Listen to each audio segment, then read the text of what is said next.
America உடைத்த பர்னிச்சர்கள், புடுங்கியது பூராம் தேவையில்லாத ஆணிதான். கசப்பான உண்மை. வியட்நாம் தொடங்கி ஆப்கானிஸ்தான், ஈராக், உக்ரைன், ஈரான் என அமெரிக்கா புடுங்கியது எல்லாமே தேவையில்லாத ஆணிதான் என்கிறார்கள் சர்வதேச அரசியல் நிபுணர்கள். அவர்கள் அப்படி சொன்னதற்கு பின்னால் காரணங்களும் உள்ளது. ஏனெனில் அமெரிக்கா புகுந்து கை வைத்த இந்த நாடுகள் எல்லாமே இப்போது உள்நாட்டு குழப்பத்திலும் வறுமையிலும் உள்ளன. அமெரிக்கா செய்தது தவறு என்று பொத்தாம் பொதுவாக கூறிவிட முடியாது. ஆனால் உலக வல்லரசான அமெரிக்காவே நினைத்தாலும் அங்கு பிரச்சனையை தீர்த்து அமைதியை ஏற்படுத்த முடியவில்லை என்பதே கசப்பான உண்மை. வாருங்கள் விரிவாக பார்க்கலாம். அமெரிக்கா வல்லரசாக உலகின் நாட்டாமையாக வலம் வர தொடங்கிய காலத்தில் அவர்களின் கண்ணை உறுத்திய நாடு வியட்நாம் தான். வியட்நாமில் கம்யூனிசம் வேகமாக பரவியது. இதனால் கோபமடைந்த அமெரிக்கா ஜனநாயகத்தை காப்பாற்றி தருகிறோம் என்று கூறி 1960களில் களமிறங்கியது. கையோடு மோசமான இரசாயன ஆயுதங்களையும் குண்டுகளையும் தென்காசி போன்று பச்சை பசேல் என்று இருந்த குட்டி நாட்டில் கொட்டிவிட்டது. இதனால் கோபமடைந்த வியட்நாம் மக்கள் கொரில்லா போர் முறையை பயன்படுத்தி அமெரிக்காவை விரட்டினார்கள். அங்கு லட்சக்கணக்கான மக்கள் கொல்லப்பட்டனர். அமெரிக்கா வீசிய ரசாயன குண்டுகளால் இன்று வரை குழந்தைகள் பாதிக்கப்பட்டு வருகிறது.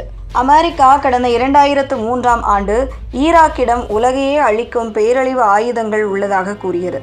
அந்நாட்டு அதிபர் சதாம் ஹுசேனை தூக்கிலிட்டது. ஆனால் ஈராக்கில் எந்த ஒரு பேரழிவு ஆயுதமும் இல்லை. அமெரிக்கா கண்டுபிடிக்கவே இல்லையே.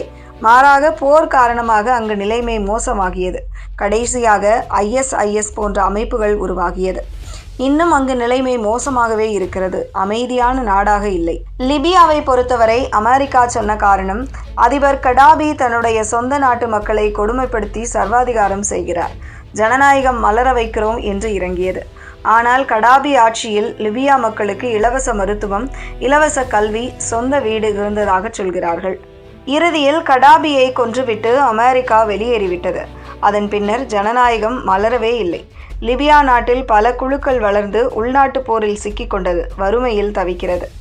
சிரிய அதிபர் பஷர் அல் அசாத் ஆட்சியை அமெரிக்காவுக்கு பிடிக்கவில்லை. எனவே அங்கு போராடி வந்த மிதவாத கிளர்ச்சியாளர்களுக்கு ஆயுத உதவி செய்தது. அப்படி அமெரிக்கா கொடுத்த ஆயுதங்கள் பல தீவிரவாத குழுக்களுக்கு போனது. இதனால் சிரியாவிற்கு ஆதரவாக ரஷ்யா போரிட்டது. இறுதியாக ரஷ்யா, ஈரான், அமெரிக்கா உள்பட பல நாடுகள் சேர்ந்து சிரியாவை காலி செய்தார்கள். அங்கும் உள்நாட்டு குழப்பமே நீடிக்கிறது. மக்களில் பலர் அகதிகளாக ஐரோப்பா பக்கம் போய்விட்டார்கள். 2001ஆம் ஆண்டு செப்டம்பர் 11ஆம் தேதி அமெரிக்காவின் இரட்டை கோபுரம் தாக்குதலால் கோபமடைந்த அமெரிக்கா ஒசாமா பின் லாடனை ஒழிப்பதற்காக ஆப்கானிஸ்தான் கிளம்பியது. அங்கு அவருக்கு அடைக்கலம் கொடுத்த தாலிபான்களை அழிக்க களமிறங்கியது. மேலும் ஆப்கானிஸ்தான் பெண்களுக்கு சுதந்திரம் இல்லை, அந்த நாட்டில் ஜனநாயகமும் இல்லை, எனவே போரிட்டு வாங்கி தருகிறோம் என்று கிளம்பியது.